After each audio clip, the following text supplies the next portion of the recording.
Olá, irmãos e irmãs, a paz do Senhor. Hoje eu vou ler para vocês o jejum de Derek Prince. Deus requer que seu povo se humilhe diante dele e revelou modos simples e práticos de fazer isso. Capítulo 1. O propósito primário do jejum. Uma chave para a vida cristã de sucesso que se encontra em toda a Bíblia foi perdida, deixada de lado e tirada do contexto pela igreja de hoje. Essa chave é o jejum. O jejum, como eu o definiria, é a abstenção voluntária de alimento, com propósitos espirituais.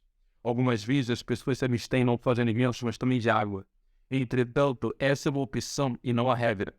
O jejum apenas de alimento foi exemplificado por Jesus no deserto, antes de começar seu ministério público. Mateus capítulo 4, versículo 2, diz assim: E tendo jejuado 40 dias e 40 noites, depois teve fome. Claramente, o mestre não se absteve de água durante aqueles 40 dias, porque qualquer pessoa que tivesse feito isso sentiria sede antes de ter fome. Então, o fato de a Bíblia não dizer ele teve sede, mas declarar apenas que depois teve fome, indica que Jesus só deixou de ingerir comida. Jejuar parece pouco familiar e até assustador para muitas pessoas. Contudo, essa atitude estranha era praticada regularmente pelo povo de Deus. Isso pode ser lido em toda a Bíblia.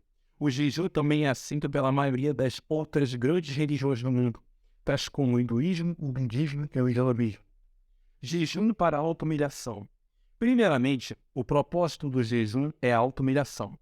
Ele consiste em uma ordenança bíblica para que nos humilhemos diante do Altíssimo. Por toda a palavra, o Senhor exige que seu povo se prostre diante dele. Muitas passagens diferentes das Escrituras enfatizam isso. Aqui estão 4 do Novo Testamento.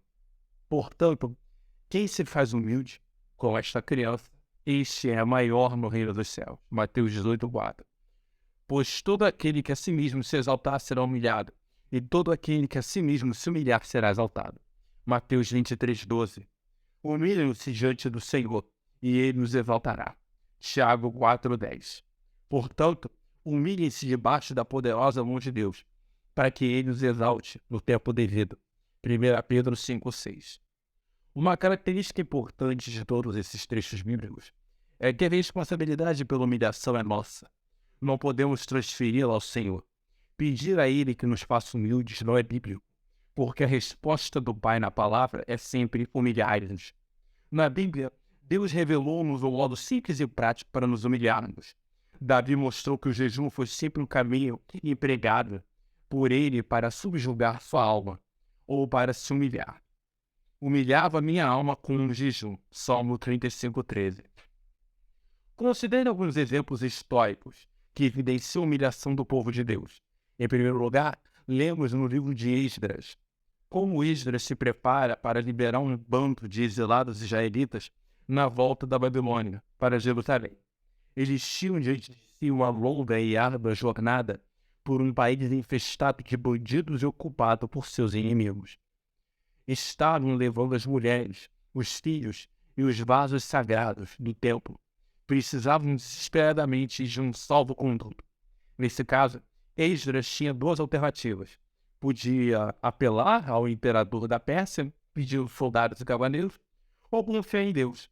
Preferiu confiar no Deus Todo-Poderoso, e aqui está o que ele disse.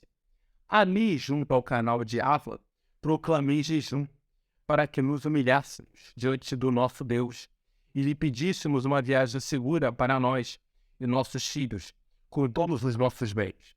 Tive vergonha de pedir soldados e cavaleiros ao rei para nos protegerem dos inimigos na estrada, pois lhe tínhamos dito: a mão bondosa de nosso Deus está sobre todos os que o buscam, mas o seu poder e a sua ira são contra todos os que o abandonam. Por isso jejuamos e suplicamos essa bênção ao nosso Deus. E ele nos atendeu. Esdras 8, 21, 23. Esdras tinha 2 opções, uma carnal e outra espiritual.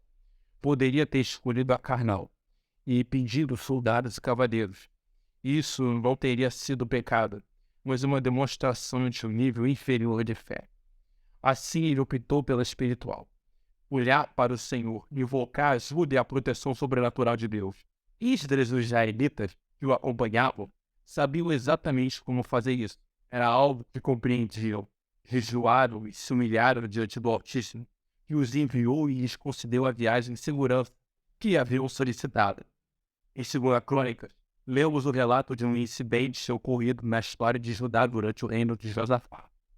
Então informaram a Josafá: um exército enorme vem contra ti de Edom, do outro lado do Mar Morto. Já está em Hazazon Tamar, isto é, em Geitim. Alarmado, Josafá decidiu consultar o Senhor e proclamou um jejum em todo o reino de Judá. Reuniu-se, pois, o povo, vindo de todas as cidades de Judá, para buscar a ajuda do Senhor. E em 2 Crônicas 22:4. E então Josafá fez uma oração invocando a ajuda divina. No último versículo dessa oração, que é muito significativa, ele concluiu dizendo: ó nosso Deus, não irá tu julgar-nos? Pois não temos força para enfrentar esse exército imenso que vem nos atacar. Não sabemos o que fazer, mas os nossos olhos se voltam para ti. 2 Crônicas 20:12. Aqui estão algumas expressões-chave. Não temos força, não sabemos o que fazer. Diante desta constatação, tiveram de se voltar para o Senhor a fim de se obterem ajuda. Eles sabiam o modo de reverter a situação. Renunciaram ao natural para invocar o sobrenatural. Outro exemplo claro da prática do jejum no Antigo Testamento são as ordenanças do dia da expiação, dia do perdão, que o povo judeu chama de Yom Kippur. E isto vos será por estatuto perpétuo. No 7º mês, no 10º dia do mês, humilhareis a vossa alma e nenhuma obra fareis, nem o nativo da terra, nem o estrangeiro que peregrina entre vós. Aqui onde esta tradução diz humilhareis a vossa alma, outra versão diz negareis a vós mesmos, e alternativamente, vós deveis jejuar.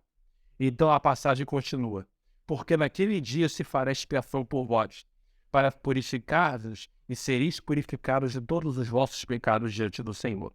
Serão os sábados de descanso solene para vós, a fim de que humilheis a vossa alma, isto é estatuto perpétuo. Levítico 16:29-31.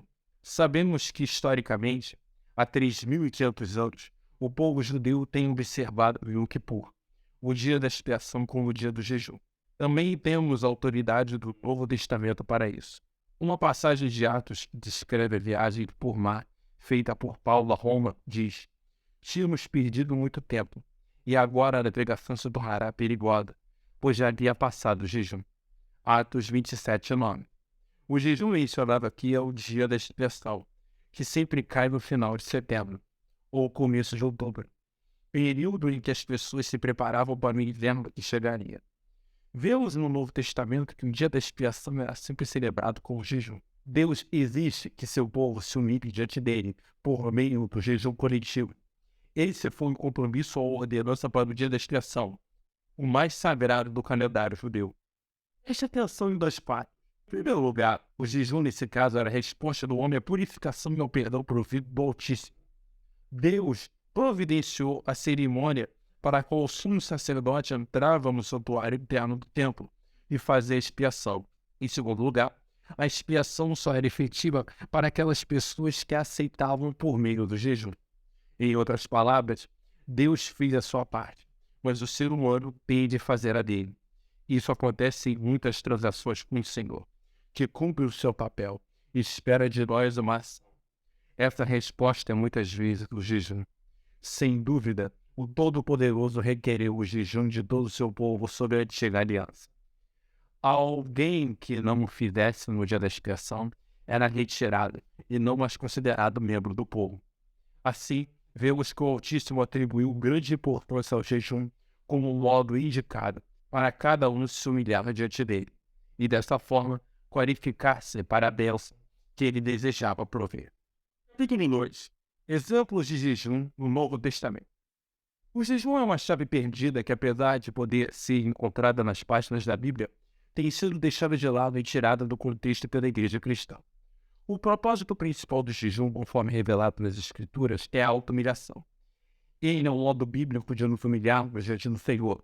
Por toda a Bíblia, Deus exige essa postura do seu povo, e ele revelou que um modo simples e prático de tomarmos essa atitude que ele requer de nós é jejuando. Já vimos alguns exemplos históricos do Antigo Testamento. Davi, Esdras e os Iselajas voltando da Babilônia, Josafá e o povo de Judá, e o dia da expiação, quando era exigido que todo o povo judeu praticasse o jejum. Acredito que a natureza essencial do jejum consiste na renúncia do natural para invocar o sobrenatural. O instinto mais natural que temos é comer. Quando abrimos mão dele, deliberadamente afastamos do natural para nos voltarmos a Deus e ao sobrenatural. E isso tem um profundo significado. O jejum na vida de Jesus. O jejum também fez parte da vida e do ministério do Messias e da Igreja do Novo Testamento. Primeiramente, o próprio Senhor Jesus praticou o jejum conforme relatado nos Evangelhos, de Lucas capítulo 4, versículo de 1 a 2. Eu vou deixar aí para vocês lerem. Vocês podem pausar e ler. Segundo expliquei anteriormente, essas palavras indicam que Cristo se absteve de comida, mas provavelmente não de água. Antes de Jesus iniciar seu ministério terreno, passou por duas experiências críticas. A primeira foi quando o Espírito Santo desceu sobre ele, dotando-o de poder sobrenatural para a sua obra. Contudo, o Filho de Deus não ministrou imediatamente. A segunda experiência foi a de 40 dias de jejum no deserto. Cristo absteve-se de comida e esteve focado no sobrenatural. Aparentemente, durante aquele tempo, teve um conflito direto de pessoa para pessoa com Satanás. Por meio do jejum, o Rei dos Reis emergiu vitorioso. Essa ilustração parece indicar que, se quisermos ter vitória sobre o diabo, o jejum será essencial na nossa vida. Se até Jesus teve de jejuar para alcançar a vitória, não vejo como qualquer um de nós poderia reivindicá-la se a mesma prática. Observe o resultado desse hábito na vida de Cristo. Em Lucas capítulo 4, versículo 14, afirma: Jesus voltou para a Galiléia no poder do Espírito, e por toda aquela região se espalhou a sua fama. Há uma diferença significativa nas duas frases usadas. O Evangelho diz que quando o Salvador foi para o deserto, ele estava cheio do Espírito Santo. Entretanto, as Escrituras afirmam que ao retornar, após 40 dias de jejum, ele voltou no poder. Em outras palavras, uma coisa está cheia do Espírito, a outra está no poder do Espírito. Na ocasião do batismo, o Consolador já estava lá. Contudo, foi o jejum que liberou o poder dele para fluir, sem obstáculos na vida de Jesus e em seu ministério. Novamente, acredito que esse seja um padrão para nós. O próprio Mestre disse mais tarde, em João capítulo 14, versículo 12. Na verdade vos digo, que aquele que crê em mim também fará as obras que eu faço, e fará maiores do que estas, porque vou para o Pai. Quero mostrar que as obras de Cristo começaram com jejum. Portanto, se quisermos dar continuidade a elas, parece-me lógico que iniciemos como ele começou, com jejum. Jesus também ensinou essa prática a seus discípulos. No Sermão do Monte, ele disse-lhes: aos jejuares, arrume o cabelo e lave o rosto, para que não pareça aos outros que você está jejuando, mas apenas a seu Pai que vem em secreto. E seu Pai que vem em secreto o recompensará. Mateus capítulo 6, versículo 17 e 18. Cristo promete uma recompensa para aqueles que praticarem o jejum de modo adequado e pelos motivos certos. Note algo muito importante. Jesus disse aos jejuares, não se jejuares. Se ele tivesse dito se, teria deixado o ato de jejuar em aberto. No entanto, quando pronunciou aos jejuares, ele obviamente mostrou que a prática do jejum não seria uma opção, e sim uma obrigação. O tema do 6º capítulo de Mateus são os 3 principais deveres dos cristãos: dar aos pobres, orar e jejuar. Ao falar de cada um deles, em um momento o Salvador usou a palavra si. No versículo 2, Cristo disse: quando você der esmola. No versículo 17, ele declarou: aos jejuares. Jesus não deixou pessoas de não cumprir essas 3 coisas. Cristo pôs os atos de dar, orar e jejuar exatamente no mesmo nível. A maioria dos cristãos aceita, sem discutir, que é a nossa obrigação dar e orar. No entanto, jejuar também é igualmente um dever. O jejum na primeira igreja cristã. O jejum não foi praticado só por Jesus, mas também pela igreja no Novo Testamento. Em Atos capítulo 13, versículo de 1 a 4, lemos sobre a igreja de Antioquia. Eu vou deixar no vídeo para vocês lerem. Dá pausa e leiam, e depois vocês continuam. Os líderes da igreja estavam adorando o Senhor e jejuando juntos. No decorrer do jejum, receberam uma revelação do Espírito Santo, de que 2 deles deveriam ser enviados para um ministério apostólico especial. Quando isso aconteceu, os líderes não foram mandados imediatamente, mas só depois que os demais jejuaram, oraram e impuseram as mãos sobre eles. E então os 2 homens foram enviados pelo Espírito Santo. Outra vez, vemos que o jejum nos transfere do natural para o sobrenatural. Quando os líderes da igreja saíram da dimensão natural por meio dessa prática, tiveram uma revelação e uma autorização sobrenatural. O próprio Espírito Santo aceitou a responsabilidade pelo que eles faziam. No entanto, o caminho para isso só foi aberto com o jejum coletivo que realizaram.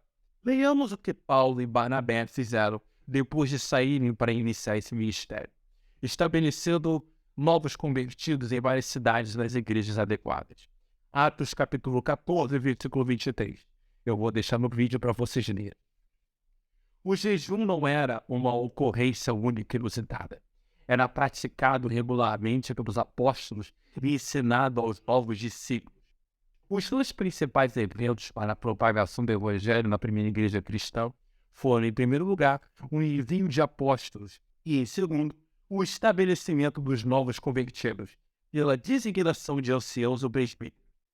É tremendamente significativo que a primeira igreja cristã não tenha feito nenhuma dessas 2 coisas sem primeiramente jejuar e buscar a direção sobrenatural do Altíssimo. Em certo sentido, podemos afirmar que seu crescimento e sua expansão giraram em torno do jejum coletivo. Finalmente, queremos ler o testemunho de Paulo sobre a sua vida e seu ministério, lembrando que o apóstolo foi um dos 2 enviados naquele episódio.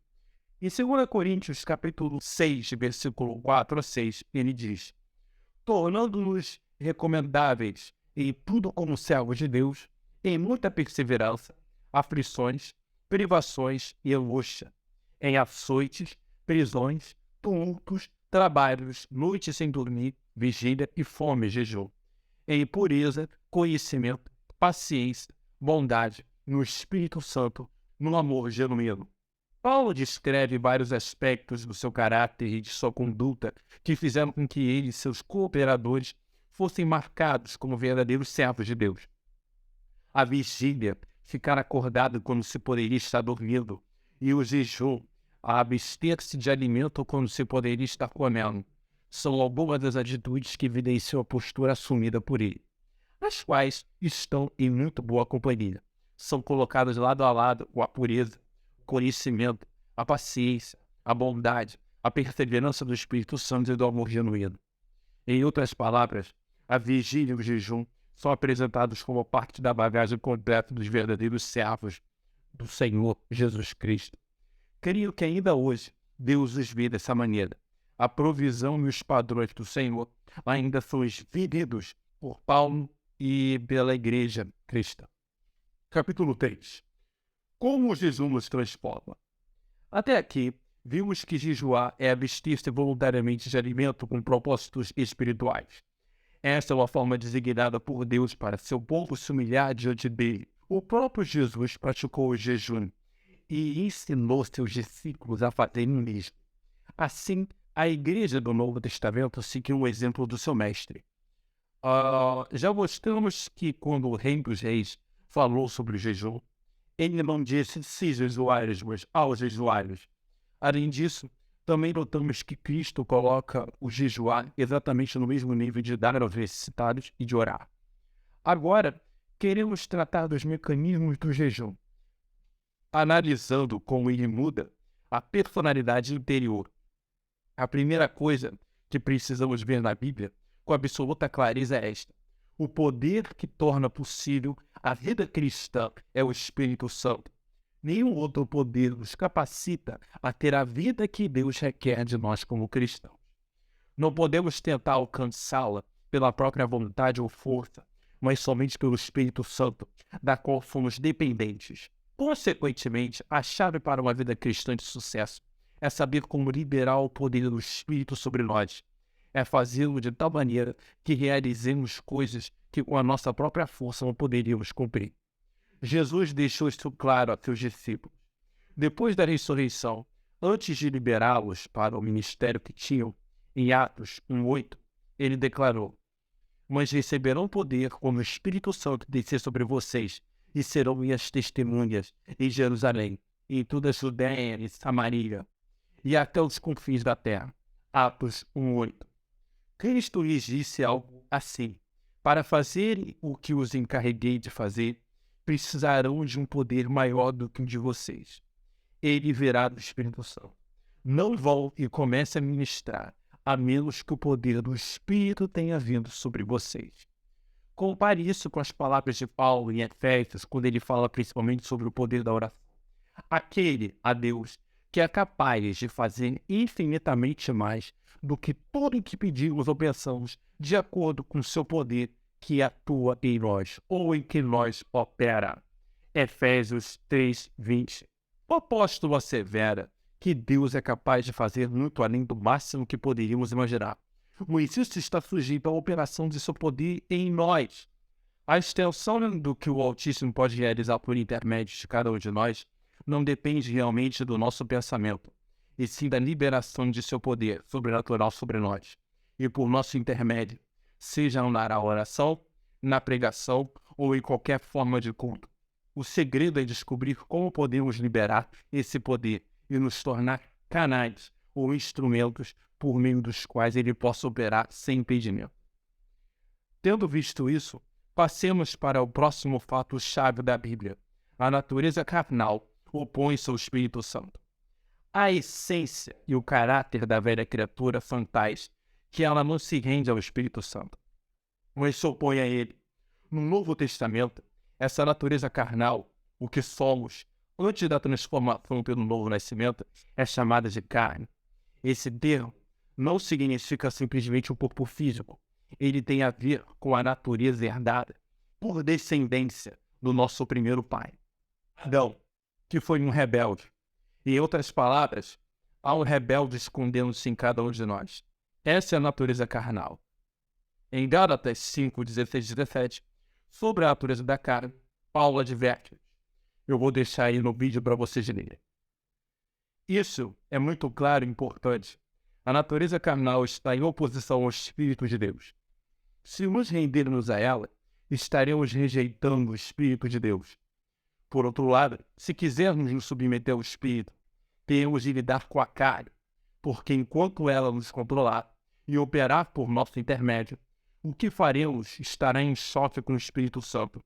Isso se aplica não apenas aos desejos físicos, mas também àquilo que a Bíblia chama de mente carnal, que é o modo de pensar da velha e não regenerada natureza. Em um versículo poderoso de Romanos, Paulo declara uma verdade sobre a mente carnal. Porquanto a inclinação da carne é inimizade contra Deus, pois não é sujeita à lei de Deus, nem em verdade o pode ser. Romanos 8:7. Essas palavras que o apóstolo usou são fortes. Ele declara que a carne se opõe ao Espírito Santo e que a mente carnal é inimizade contra Deus. Não existe neutralidade. Não há uma sugestão de que, de alguma maneira, a natureza e a mente carnal possam ser persuadidas a fazer a vontade do Senhor. É impossível. A carne, pela sua própria natureza, representa inimizade contra o Altíssimo. O que é mente carnal? Entendo dessa forma. É uma velha, não regenerada em suas principais funções, as quais são geralmente definidas como vontade, inteligência e emoções. Cada uma delas pode ser resumida em uma expressão curta, familiar. A vontade diz, eu quero. A inteligência ou a mente declara, eu penso. E as emoções dizem, eu sinto. O homem natural não regenerado é dominado e controlado por essas três expressões de ego. Eu quero, eu penso, eu sinto. É dessa maneira que a natureza humana opera. Se quisermos ser submissos ao Espírito Santo, e se ele vai agir por nosso intermédio, com liberdade, então a natureza carnal precisa se render ao Espírito. Temos de sujeitar o eu quero, o eu penso, o eu sinto ao Espírito de Deus, de acordo com o padrão bíblico. Isso pode ser feito pelo jejum. Foi o que o nosso próprio Jesus fez. Foi dessa forma que Paulo agiu. e é o que se espera de você e de mim. Aqui está o relato de Paulo, no qual ele conta como lutou contra a sua natureza carnal e conseguiu a vitória. Em 1 Coríntios capítulo 9, versículo 25 a 27, o apóstolo faz uma descrição de sua luta, comparando ao esforço de um atleta que treina para alcançar a vitória no esporte. Todos os que competem nos Jogos, os Olímpicos, se submetem a um treinamento rigoroso para obter uma coroa que logo perece. Mas nós o fazemos para ganhar uma coroa que dura para sempre. Sendo assim, não corro como quem corre sem alvo, e não luto como quem esmurra o ar. Ele está dizendo, sou homem com objetivo, no propósito, sou homem disciplinado. Mas esmurro meu corpo e faço dele meu escravo, para que depois de ter pregado aos outros, eu mesmo não venha a ser reprovado. 1 Coríntios 9, 25, 27. Paulo percebeu que para ser bem-sucedido em seu chamado divino, tinha de levar a natureza carnal à sujeição. Devemos nos perguntar quem é o Senhor e quem é o servo em cada um de nós. O corpo é o Senhor e o espírito apenas o escravo, ou o contrário? Digo-lhe isto, seu corpo é um servo maravilhoso, mas um senhor terrível, igual ao dinheiro. Lembro-me da história de um amigo advogado na área de Washington, D.C., que me ouviu pregar sobre jejum certa vez e decidiu que era o certo a fazer. Separou um dia para jejuar e achou a experiência muito difícil. Ao ir à rua, tinha a sensação de que se encontrava sempre em frente a algum restaurante, onde irresistivelmente sentiu o aroma da cozinha, ouviu os bolos exibidos na vitrine. Passou por uma luta interior tremenda para se abster. Assim, no final do dia, teve uma conversinha com seu estômago. Disse, olha, estômago, você foi muito rebelde hoje. Trouxe muitos problemas desnecessários para mim. E por essa razão, vou castigá-lo. Jejuarei amanhã como jejuei hoje. Acho que essa história traz-nos uma importante lição. Ela nos ensina a definir quem é o Senhor e quem é o servo de cada um de nós. Não esqueça, seu corpo é um servo maravilhoso, mas um Senhor terrível. Se quiser vencer a vida cristã e ganhar a coroa do atletismo cristão, terá de estabelecer em sua experiência que seu corpo não lhe dita nada, não o controla, que você não é regulado pelos seus caprichos ou apetites. Em vez disso, seja dominado por um senso de propósito divino para a sua vida. A esse respeito, faça tudo o que for necessário para sujeitar o seu corpo, de modo que ele não lhe impeça de prosseguir com a carreira.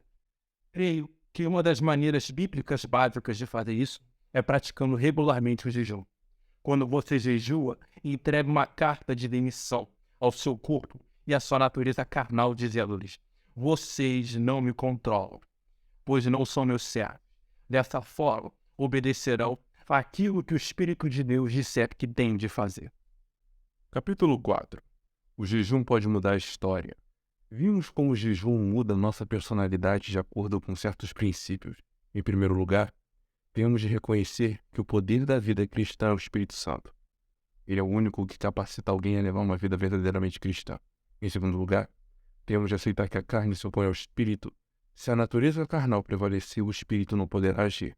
Em terceiro, o jejum é a maneira designada por Deus para levar a natureza carnal à sujeição. O Espírito Santo é então livre para nos capacitar a fazer o que o Senhor deseja. Acredito que não existe um jeito de mensurar o poder liberado pela oração e pelo jejum. Quando praticados com as motivações corretas e de acordo com os princípios da Bíblia. O poder então liberado é capaz de mudar não apenas os indivíduos ou famílias, mas cidades, nações ou até civilizações inteiras. Agora, quero compartilhar alguns exemplos das Escrituras que mostram como o jejum tem afetado o destino de cidades, nações e impérios. O primeiro está no livro de Jonas. Deus chamou Jonas, o profeta israelita, para ir a Nínive, uma cidade gentia e capital do Império Assírio. No entanto, ele recusou-se a obedecer ao chamado do Altíssimo e tentou fugir dele. Por isso, o Todo-Poderoso tratou Jonas com muita severidade. O que aconteceu depois desse episódio está registrado no 3º capítulo do livro. Eu vou deixar para vocês lerem. Jonas capítulo 3, versículo de 1 a 4. Pausem, leiam, e agora eu vou continuar. A mensagem muito simples passada por Jonas era uma advertência final do julgamento iminente da cidade. A resposta dos moradores de Nínive foi notável. Jonas 3, 5, 6. Os ninivitas creram em Deus, proclamaram o jejum e todos eles, do maior ao menor, vestiram-se de pano de saco, evidência exterior de lamentação. Quando as notícias chegaram ao rei de Nínive, ele se levantou do trono, tirou o manto real, vestiu-se de pano de saco e sentou-se sobre cinzas. Aqui está a descrição de toda uma cidade voltando-se para Deus. Arrependida, em jejum e em lamentos, a proclamação que o rei fez foi ainda mais considerável. Por decreto do rei e de seus nobres, não é permitido a nenhum homem ou animal, bois ou ovelhas, provar coisa alguma. Não comam nem bebam. Jonas 3:7. Aquele foi um jejum total, não apenas para a população humana, mas também para os animais, que abstiveram-se de comida e ainda de bebida. A proclamação continua. Cubram-se de pano de saco, homens e animais. Novamente o emblema exterior de lamentação. E todos clamem a Deus com todas as suas forças. Deixem os maus caminhos e a violência. Jonas 3:8. É importante essa resposta tão completa. O jejum não apresentará benefício se continuarmos fazendo a coisa errada. Ainda assim, ele é valioso como ajuda espiritual na transformação do errado para o certo. Os moradores de Nínive não apenas jejuaram, eles se cobriram com sacos.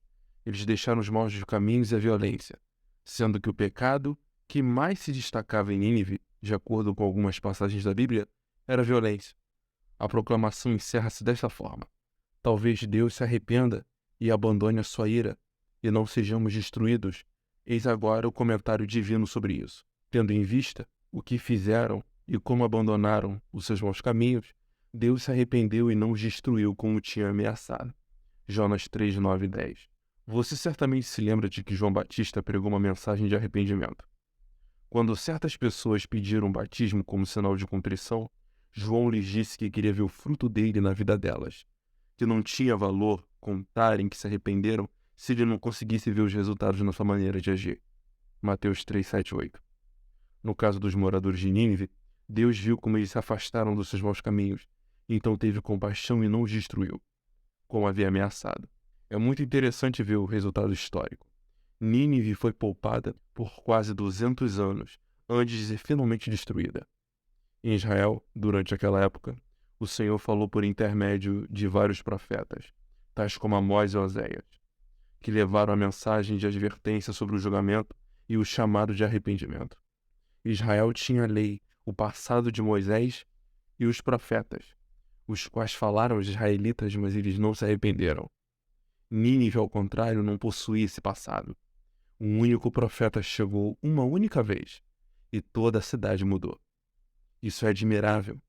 O curioso é que Deus poupou Nínive e depois usou o Império Assírio, do qual Nínive era a capital, para levar seu julgamento a Israel. Este julgamento pelo Todo-Poderoso é uma advertência, creio, para as nações do Ocidente. No mundo ocidental, temos um longo passado de tradição cristã, conhecimento da Bíblia e de igreja organizada. É possível que o Senhor esteja falando conosco e estejamos surdos como o povo de Israel? Será que ele tem enviado seus mensageiros a alguma nação sem passado cristão, de modo que ela se volte para ele e depois o Senhor a use como instrumento de juízo? Poderia um país desses trazer julgamento a nações que se declaram evangélicas, mas que não se arrependem? Essa mensagem tem uma aplicação em nosso tempo? Para o segundo exemplo de como a história foi mudada pela prática do jejum, passemos para o livro de Ester. Durante a vigência do Império Persa, o qual era formado por 127 províncias, abrangendo um mundo antigo conhecido desde o Egito até a Índia, o povo judeu estava no exílio. Praticamente todo judeu do mundo vivia naquele tempo dentro dos limites daquela potente civilização. Um homem chamado Amã havia conquistado posição política e poder no Império Persa. Ele persuadiu o rei a proclamar um decreto para a destruição em determinado dia de todos os judeus que estavam dentro dos limites do império. Essa foi provavelmente a situação que chegou mais próximo do extermínio de toda a nação judia. Uma crise como Israel jamais tinha enfrentado em toda a sua história, e o povo decidiu responder a ela voltando-se para Deus em jejum e oração. Em especial, a rainha Ester, que era judia, embora o rei não soubesse disso. Deu um exemplo que se tornou modelo para todas as gerações subsequentes. Ela mostrou como a oração e o jejum podem mudar a história. Podemos ler sobre isso em Ester capítulo 4, versículo 15 ao 17. Eu vou deixar para vocês lerem e eu vou continuar a mensagem. Pausem e eu vou continuar. O povo sabia como agir, porque conhecia a ordenança estabelecida no dia da expiação.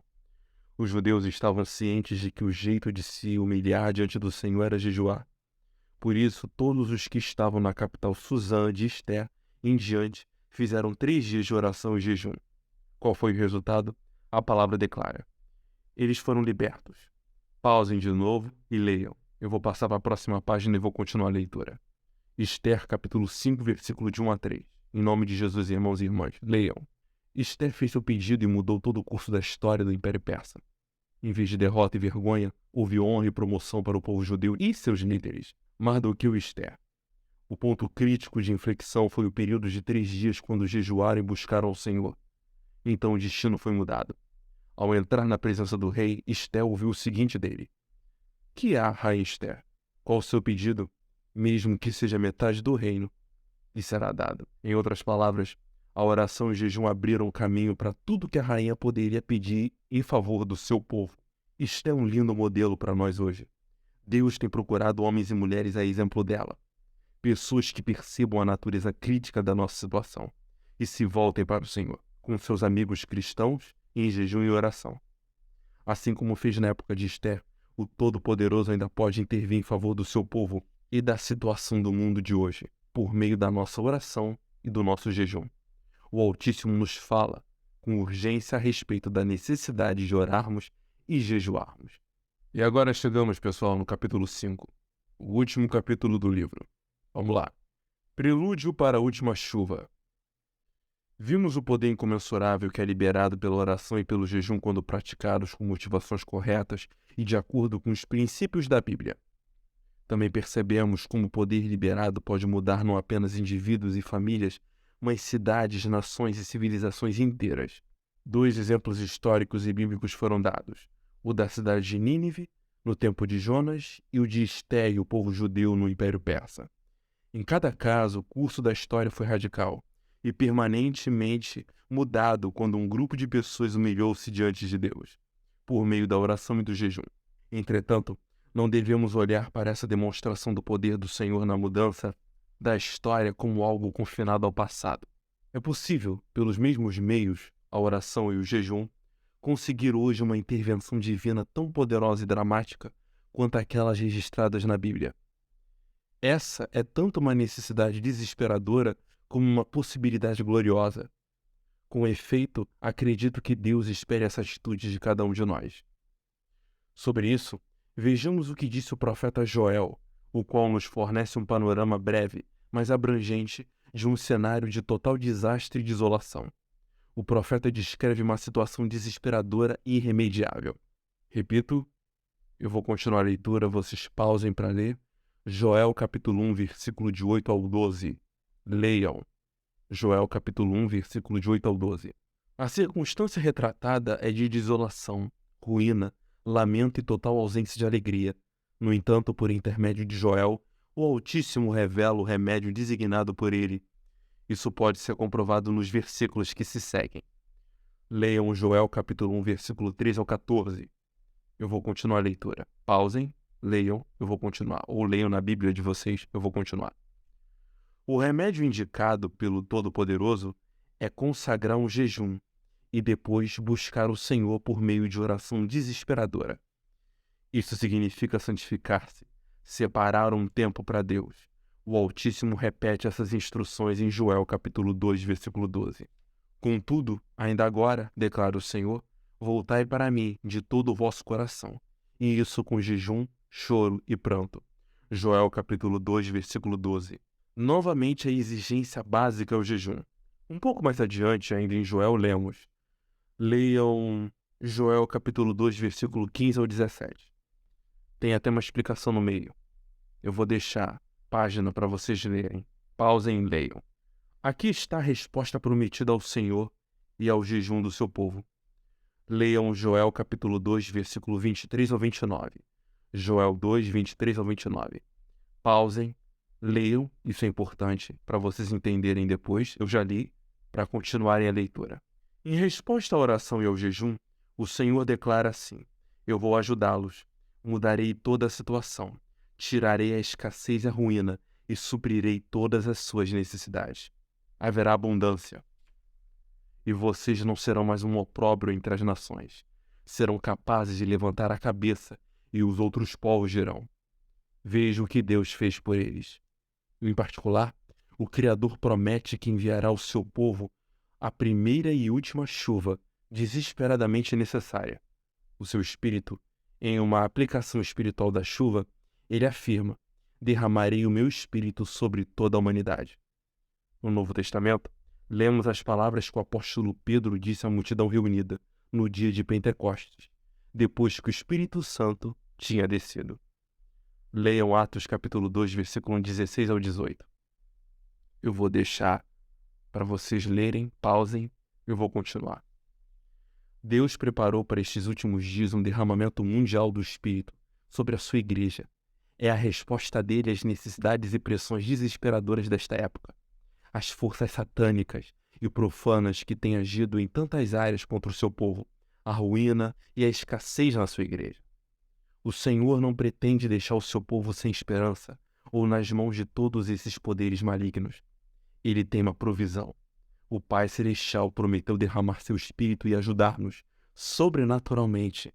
Entretanto, o Altíssimo estabelece uma condição: que o busquemos com oração e jejum de modo único e coletivo. E repare na promessa que está em Joel capítulo 2, versículo 28. E há de ser que, depois derramarei o meu Espírito sobre toda a humanidade. Depois do quê? De cumprirmos as condições estabelecidas, temos de consagrar um jejum, uma assembleia solene, buscar o Altíssimo e nos reunir em oração. Então, ele será fiel ao seu compromisso conosco. O Senhor diz que irá até você no poder e na plenitude do Espírito Santo para mudar toda a situação. Quando isso acontecer, em vez de temeroso e derrotado, você será forte e eficiente. O mundo não irá ridicularizá-lo mais. Ao contrário, ele ficará espantado e surpreso ao ver o Todo-Poderoso o ajudando. Ao chamar o povo de Deus à oração e ao jejum, a mensagem de Joel coloca uma responsabilidade especial sobre os líderes espirituais. 3 classes de pessoas são, mais de uma vez, mencionadas especificamente: os sacerdotes, os ministros e os anciãos, os presbíteros. Em Joel capítulo 1, versículo 13 ao 14, por exemplo, encontramos: cingivos e lamentai-vos, ó sacerdotes, gemei ministros do altar, proclamai uma assembléia solene, congregai os anciãos. Em Joel 2, 16 e 17, as instruções do Senhor são: congregai o povo, santificai a congregação, ajuntai os anciãos, chorem os sacerdotes. Os ministros do Senhor, entre o alpendre e o altar. Precisa-se imensamente de líderes de Deus. Pessoas que mostrem ao seu povo esse modelo de oração e jejum coletivo, a fim de que se busque a intervenção favorável ao Pai Celeste. E isso se aplica à nação na qual vivemos. Precisamos ver novamente a verdade deste conhecido texto, que se encontra em 2 Crônicas 7,14. Se o meu povo, que se chama pelo meu nome, se humilhar e orar e buscar a minha face, e se afastar dos seus maus caminhos, dos céus o ouvirei, perdoarei o seu pecado e curarei a sua terra. Creio que essa seja uma mensagem para nós que vivemos nestes dias. Deus outra vez promete que intervirá em escala nacional. Ele se mostrará forte não apenas em favor de indivíduos e famílias, mas de cidades, comunidades, regiões e nações inteiras. A intervenção de que o Senhor fala em 2 Crônicas 7,14 depende de que cumpramos suas condições, e uma delas nos humilharmos. No decorrer do nosso estudo, vimos que isso significa jejum e oração, de modo coletivo e unido. Desde o dia da expiação, esse tem sido o caminho designado por Deus para nos humilharmos diante dele, e a ordenança do Altíssimo não mudou. Ele quer líderes que, em humildade, dirijam seu povo unido na oração e no jejum. O Todo-Poderoso promete, então, ouvir e curar e perdoar. Irmãos e irmãs, muito obrigado. Curtam, compartilhem, deem like. Isso é muito importante para mim, para o meu trabalho. Fiquem com Deus. Até a próxima.